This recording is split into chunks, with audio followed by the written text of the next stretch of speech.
أصحابك يا سيدي يا خاتم النبيين بندہ پروردگارم امت احمد نبی دوست دار چار یارم تابع اولاد علی مذہب حنفیہ دارم ملت حضرت خلیل خاک پائے وفد آدم زیر سایہ ہر ولی فتح باب نبوت پہ بے حد درود فتح باب نبوت پہ بے حد درود ختم دور رسالت پہ لاکھوں سلام۔ نہایت ہی مختصر وقت میں چند باتیں عرض کروں گا ختم نبوت کے حوالے سے، چونکہ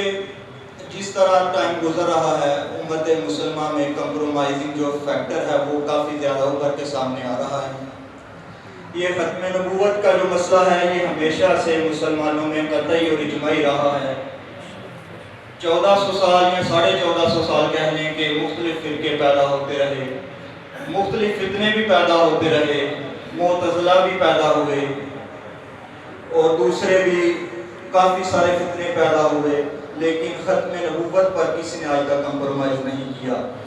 مرزائی قادیانی شروع سے ہی وہ 1900 کے بعد جو پیدا ہوئے مرزائی بوجھ ہوں، چاہے مسلمہ قذاب کے دور میں منکرین ختم نبوت ہوں، وہ تمام امت مسلمہ کے نزدیک بالاجماع کافر و مرتد اور زندیق رہے ہیں۔ اسی حوالے سے چند حدیث پیش کروں گا۔ ختم نبوت پیر میر علی شاہ صاحب فرماتے ہیں کہ جو ختم نبوت پر کام کرتا ہے میرے کریم آقا علیہ السلام کا دست مبارک اس کی کمر پر ہوتا ہے۔ ہم نکموں نے کام کیا کرنا ہے، چلیں چند کریم آقا علیہ السلام کی حدیث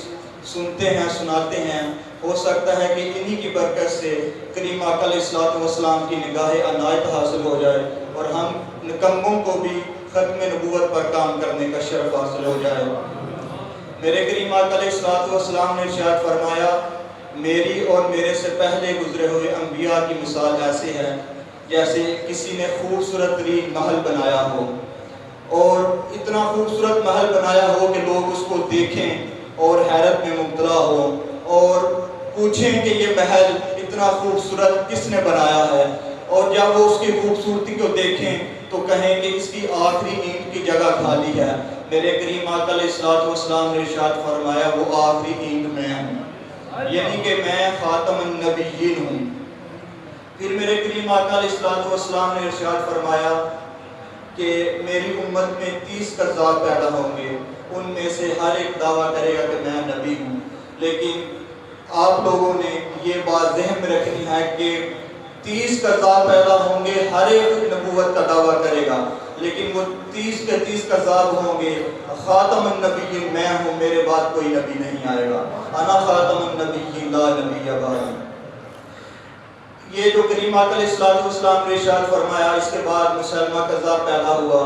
حضرت سیدنا صدیق اکبر نے اس فتنے کا سر قلم کیا،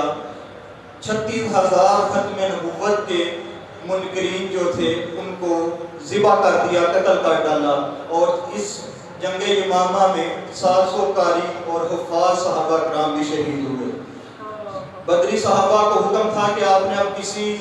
غزوہ میں اور کسی جنگ میں شرکت نہیں کرنی، آپ کریم آقا علیہ السلام کے تبرکات ہیں، ہم صرف آپ کی زیارت کریں گے۔ لیکن جب مسلمہ نے نبوت کا دعویٰ کر دیا تو سیدنا صدیق اکبر نے اپنا بنایا ہوا قانون توڑ ڈالا اور حکم فرمایا کہ تمام صحابہ چاہے بدری ہوں یا غیر بدری، حافظ ہوں قاری ہوں، سب صحابہ میدان یمامہ کے اندر پہنچے اور مسلمہ کذاب کا خاتمہ فرمائیں۔